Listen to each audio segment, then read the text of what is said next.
90 Day Fiancé has never shown a roller coaster of emotion and drama like this before. From proposals to breakups to someone actually being left in the desert, it just doesn't get much worse than this. But in a never-ending effort to try to figure out who has the most drama, they are dangerously close to figuring it out. First, make sure you comment, like, subscribe, hit the bell for notifications, share with your friends, drop that subscribe right down there. I appreciate all the support. Lisa and Daniel have been one of the most drama-filled since day one, but it only gets worse when Lisa has to actually meet the king. Now, Lisa has once again decided everything's all good, nothing to see here, after someone actually stepped up and said, hey, this guy's a scammer, but then decided that, oh, I'm just going to block this person and decide not to send any evidence whatsoever. We all know that Daniel's a scammer. I don't think anyone's really questioning that. But why is Lisa keep going back? Now she decides to take this person blocking her as a sign that he's actually a legitimate person that is trying to marry her and not just obtain a green card. I think I'm feeling better about it, thinking about it that way. Lisa gets really excited because she thinks she can put all this behind her and finally meet the real king. Today, Daniel's taking me to meet the king in Lagos. The question is this a real king in the sense that she is actually thinking, or is this going to be someone in a little hut somewhere that claims to be a king but really has modern conveniences? This should be an interesting one to see. I'm very nervous. Is it a big palace? Or is it more like a mansion? Now, Lisa actually is questioning what the size of the palace is and what it's going to look like. She has in her head a certain picture. Think England. Think the king, queen, whoever the hell ends up being in charge of England at any given time, and all the palaces and royal treasures and all that. That's what she's thinking. Problem is, do you think she's going to get let down, or do you think we're heading to Buckingham Palace in Africa? Lisa and Daniel finally arrive at the palace that they are planning to meet this king in, and you can't help but wonder how actually disappointed Lisa is when she pulls into a kinda gated community that might be a part of a government housing project. And of course it's supposed to house a king, so this must just be a facade, right? They arrive at the palace, and who is there to greet them but the uncle? Is the uncle the king? Has this all been some big scam? Does she have to get a double approval from the uncle who didn't want to approve her to begin with while she's hiding all these secrets and she's pretty much a scammer anyway? Maybe. Or king behind some sort of hidden invisible dome, think Wakanda, and is waiting in his big palace with all the, I don't know, special jewels and whatnot. I choose to believe the second one because it sounds more fun. But this is not a palace. Where are we? She questions whether it's not a palace. What was the giveaway? Was it the rusted exercise bikes out there, or the barbed wire that looks like it's hanging on by one last thread and would absolutely keep out nobody? Security, not so much, but for a king, there must be something more. In what can only be described as taken from Coming to America, or maybe Coming to America took from them, we meet the king, who has a lion head draped around his shoulder wearing traditional garb, flanked by warriors and the royal cleaners or something. Problem is, they're in an apartment surrounded by modern conveniences, and they don't seem to be actually fulfilling some traditional way of living. But okay, I'll bite. Royal Majesty, I'm an oracle, a prophet. They finally meet the king, and I question his titles. But okay, Mr. Prophet, let's see what you predict. The king pulls out what can only be described as an enchanted backgammon game to finally ask the question of should they be together. And of course, after rolling some odd-shaped shells and holding some sort of weird beaded necklace over it, he decides that he's won the backgammon game and they can get married. Maybe. I didn't expect that. Laughing in the presence of a king. Lisa then proceeds to be in the presence of the king and has her nervous laughter that she genuinely does. Problem with this is disrespecting the king, his highness, in all of his glory and his satin modern couches with all of their embellishments while he's surrounded by add traditional garb that seems to give conflicting messages. But okay, I digress. She has disrespected the king and Daniel can't handle that. So he'll beg? Ultimately, the king gives his blessing, and then they decide to dance in solidarity with the decision while the king rings some random bell, which of course is naturally what you do in these situations. I approve.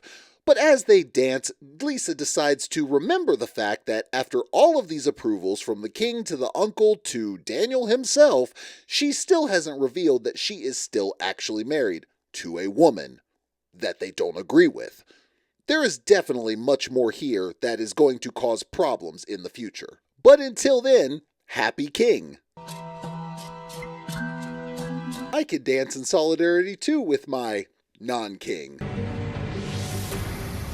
Now, Ziad and Emma continue to have a rocky road as she finally reveals to him that not only was she with someone else before, but he proposed. She still never revealed that she actually signed up for the show with this guy. But okay, what she said seems to be enough to cause an absolute meltdown. Emma and Ziad decide to go back and forth with why she took the time to tell him about Muhammad. Why did she say that? Of course, she lands on the extremely great excuse of, I didn't want you to be mad, so I thought I would just hold it back. Well, exactly. I didn't want you to be mad, so I didn't say anything about it. The reason that relationships have stayed together forever, for all eternity, is because people held stuff back and were not honest with their significant other. Now, does that mean that Ziad is good? Of course not. He was completely fake in saying what to expect.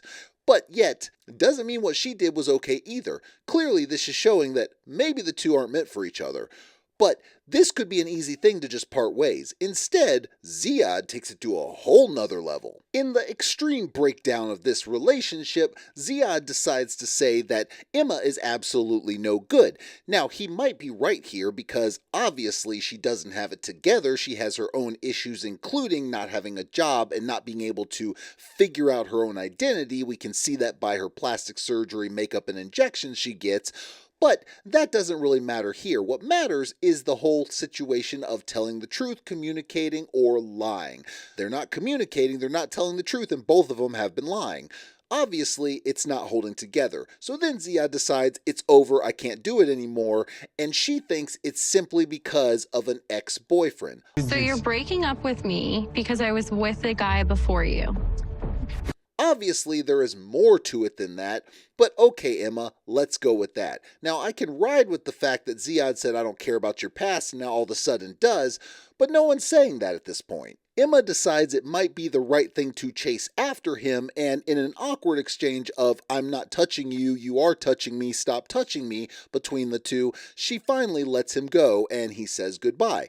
Is this really goodbye, though? And what happens to Emma if she's, in Morocco with no one out there because he wants nothing to do with her? Ziad proceeds to pack up all of his things and say, not only do I want to not be with her, but I want to forget her name. Damn. This guy really is taking it to the extreme, and there is no sign that he is planning on doing anything to help her get out of the desert. You think as some common courtesy someone would actually say, hey, look, we're breaking up, but maybe I'm going to help you here because, oh, by the way, you're in a weird country and it's the frickin' desert. Not Ziad, he steps it up a level. In an effort to really get back at him in this angry moment, which some may be able to say who could blame her, she decides to bring up the one thing that she knows would probably really get under his skin. Okay, so did that not happen? Did we not have sex? I will finish all things. Did we not have sex? I will. Damn, she went there. The whole, I'm trying to be a good Muslim thing and not sleeping together till we get married, she threw it out there for millions of people to see. Emma ain't playing no games, I'll give her that, but alas, she definitely wasn't clean either, considering she was holding back all these things. They're dumb to seek love overseas anyway, so I really don't feel bad for them. I just feel like I wasted my time again, and I did all of this to try to be with someone, and like I get broken up with again. Emma continues to feel feelings about the situation and wonders maybe this was something that happened to her again. Problem is, Emma continues to do the same things over and over and over and choose the same guys, or maybe the guys are choosing her and realizing she's not the person they thought she was, and yet here she is crying about it. We know that Emma has a problem with getting involved with certain things that maybe she shouldn't be, like gossip in the office. It's what got her fired. We know she's preoccupied with looks and aesthetics and cosmetics and all that good stuff. Does that really tell you someone that's selfless? These might be red flags for someone coming into a relationship. So although maybe Emma got screwed over a few times, I definitely think she was the one doing the screwing over in a few occasions. Ultimately, in this moment, the relationship could not be salvaged, and he naturally came back and said, hey, we'll figure this thing out, or oh my God, he actually drove away. He literally left her in the desert. Nothing out there, nice tents, sure luxury tents, but in the frickin' desert, sand dunes and all. Then she promptly jumped on a camel and found her way back to civilization. I don't know if that really happened, but it would be a great storyline, 90 Day Fiancé.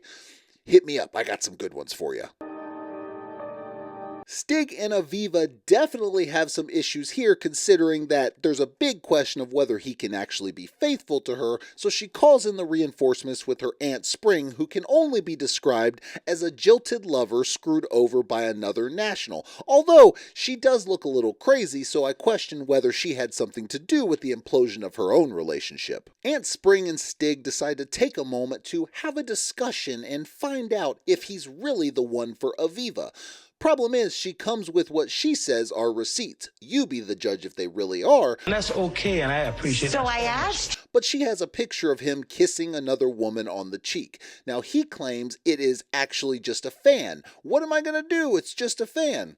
I argue that you don't have to kiss your fans on the cheek. Famously, Keanu Reeves will never even place his hand on a woman fan, and he actually hovers it above their waist for photos. So you definitely could take steps. You choose not to, and it's gonna get you in trouble. So Aunt Spring decides to bring over her niece to talk about how her friend was the one that sent the picture and was saying that her and Stig were in a relationship.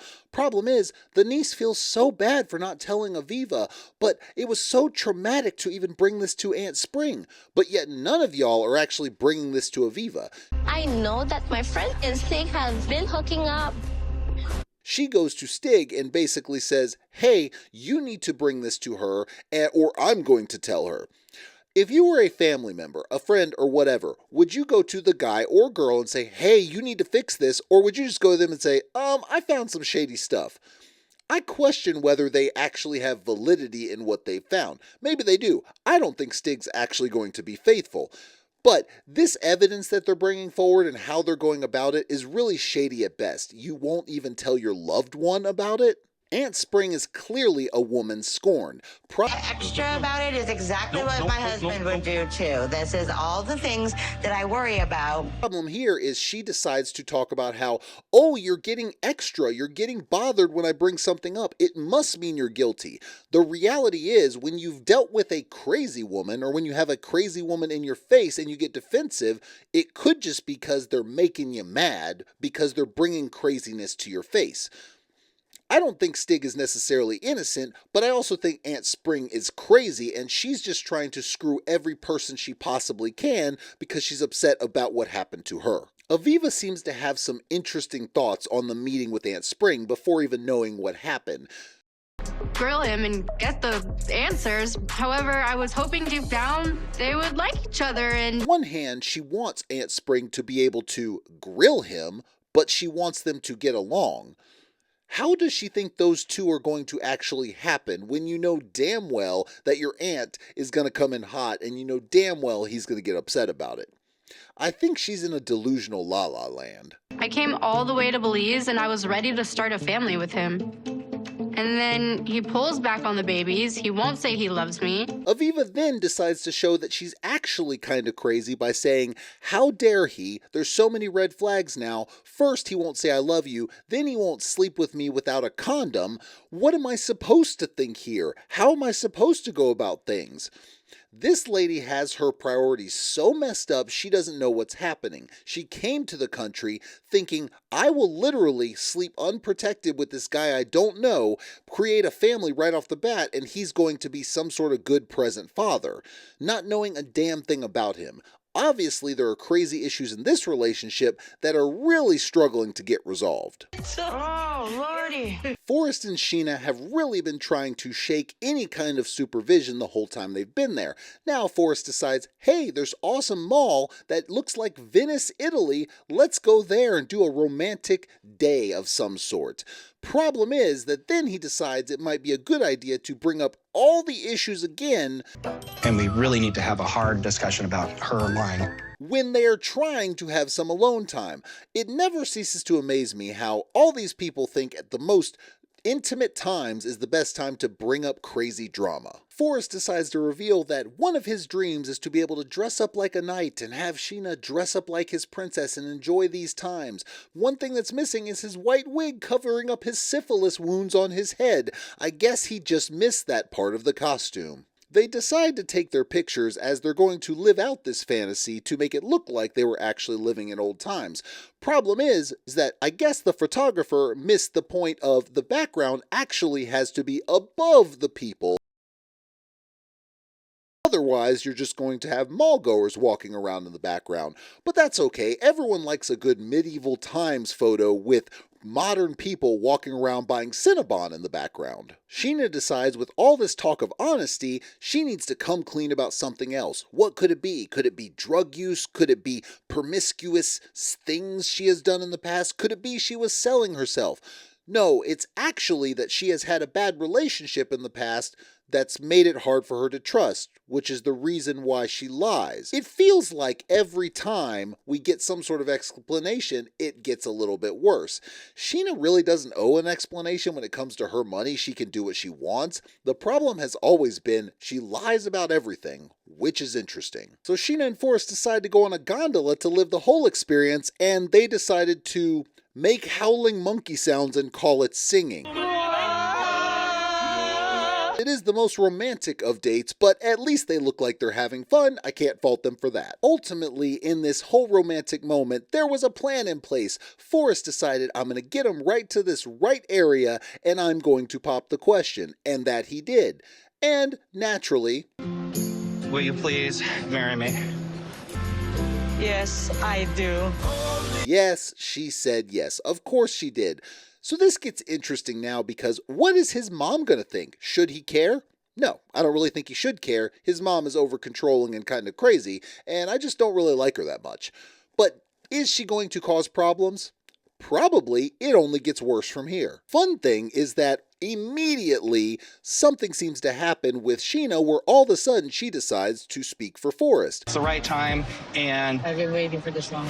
yeah, and we've been waiting for this the entire time, and When they're discussing what actually is going to happen when the mom finds out, Sheena decides it's her place to say her own feelings, which is really like speaking for Forrest. So this is where I start to wonder, how much is it a control issue between Sheena and his mom, and how much is it actually caring for Forrest? I question both of them. Forrest Moms really decides to tell her what she really feels and doesn't hold back. As Sheena's trying to say, I can make our decisions for us, which is interesting to say the least, And I would decide for what we want to do. then his mom decides to say, she's in your head, Forrest, which maybe she is. But it also takes away control from the mom, which really it's more about control for her too. Obviously, Forrest is fighting a losing battle here because two people want to control him. Only one can win, so we will see how that plays out. Welcome to Elise. Elise is fun because she thinks highly of herself as a very outgoing, loving, kind-hearted. while talking about how much she doesn't like herself. It's an interesting dynamic, but she definitely describes herself in an interesting way. She thinks she's kind, she's outgoing, and she's got great boobs. That may very well be. It's an interesting thing to describe yourself in that way, and also great nipples. I'm surprised she didn't say, and by the way, my areolas are fantastic. Elise seems to have good role models when it came to relationships, but never really followed through on that model. She talks about her family, which is great, but then she did things differently. Could it possibly be she moved to Miami, which is definitely a little clothing, promiscuous type society? It could have been all those things. She could have made different decisions all along the way, and now she's trying to correct that. Elise goes to visit her parents, and pretty quickly, as they're looking through some things, her dad says how she really is or was growing up. Show us all the report cards with A's. There are none. I think he might be joking, but I also question whether it's true. As she's having conversations with her parents in their private interviews, we hear a little bit more. It turns out Elise seems to turn to her parents a lot to bail her out. We bailed Elise out of a lot of things. Question is, what is that about? Some is past relationships, as we'll see in a moment, and some, I wonder, is her just being kind of dumb and kind of promiscuous and kind of just impulsive and having these kind of impulse control issues that go along with addictive personalities, whether you're using substances or not. Elise decides it might be a good idea to give some perspective on why she does the things she does, or why she just wants to settle down. Talking about her ex, she decides to tell what really happened a few years ago. And got a credit card out in my name and racked it up $500,000. Turns out she had an ex who ended up stealing her identity and racking up a credit card for $500,000. How the hell she had a credit card to get that much? That's a big question, because that has to be a no-limit black card, but that's beside the point. Either way, this is what made her not trust so much and really want to get in there with a good guy. So she decides to go overseas to some random Australian she's never met.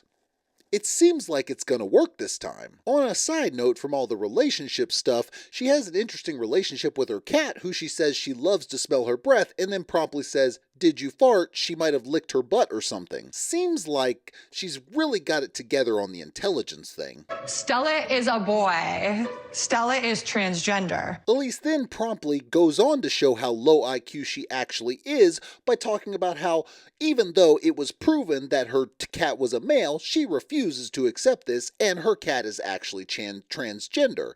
Elise quite possibly might be the lowest IQ person we've seen, or at least she's trying to put on a front to make people think she is because she thinks it's cute or something. Elise, it's not. She literally goes on to show how crazy she actually is by describing him in about 1,000,000 positive terms and then saying she is so infatuated. He's sexy and he's hot and he's adventurous and he's active. Like, I'm so infatuated. This says not only is she kind of a crazy person and just throws everything all in the first couple days, but also when someone continues to describe someone in so many positive terms, they are trying to convince you. That usually means that there's stuff under the surface that isn't that great. Her friends think they're describing her in a positive light, when in reality they basically just admitted that she's kind of crazy by saying she gives her whole heart and they give nothing in return. Well, the last few relationships we've seen with Elise have been very short-lived. Seems like she gives her whole heart in the first day or two, people get spooked and run away. That's not a, oh, that's a bad guy problem. That's a Elise's crazy problem. Either way, this is probably not going to end well for Elise in where she's going in Australia and meeting this guy. Not only is he really questionable of what is the motives there, of course, but also he may not have much of an income. He's been living with his parents, which in and of itself isn't crazy. He is 39, but you could lose a job or something and need a little help to get on your feet. Who knows? Either way, there are questions there, and clearly Elise does not have the best judgment. Now Laura decides she's going to take a moment to call her bestie / not boyfriend but kind of boyfriend Michael and see what he thinks about everything going on. He'll gamble it to try to win more. BirKhan has clearly wooed her. She talks about all the red flags that she's seen, including the money, the gambling when he thinks he can win more, but yet he is ridiculously thoughtful, so it's okay because he took her on a boat ride. Boat rides are nice, I'm sure, but damn, if that's all it takes, then you are doomed, lady. Two things can be true at once. Michael comes in and basically says, this guy seems to be scamming you. There might be more to this than just he loves you and that he's trying to get something. it kinda adds up to that. But also that Michael has an ulterior motive that he likes her but won't ever admit it, so he wants her to come home. Michael, just admit you like the lady, y'all clearly had a connection, but because you're too much of a pussy, sorry, have to put it out there, that you haven't even said anything because you're so afraid of rejection. Sorry, just being a friend here from a guy that doesn't know you, but yeah, you need to say something. I would really appreciate it if you would let me come out there. Michael decides that the right course of action here is him to come and see for himself, so he asks if he can come out there to actually meet BirKhan. Clearly that would go over well. Of course, Laura goes on to say, I have to talk to him about it and then we'll see from there. He's obviously going to end up coming one way or the other, whether BirKhan agrees to it or not, because the drama's too good. But will that make a difference in the relationship? Will Laura see that BirKhan is clearly trying to scam her and just get over to the United States to outrun his debt, which he has said to her in the past? I don't have high hopes for this. As you can see, the drama has been insane over and over and over again, from someone getting left in the desert, Emma, to a potential breakup, Emma, to a proposal, Forrest, to scammers scamming left and right, Daniel, BirKhan. It's been fun, and it will continue to get worse. But I'm here for it. I'm here to do it. Let's do this. Let's continue on as the season goes because, well, it's fun either way. Thank you for joining me. Make sure you comment, like, subscribe, hit the bell for notifications, share with your friends. I will see y'all next time.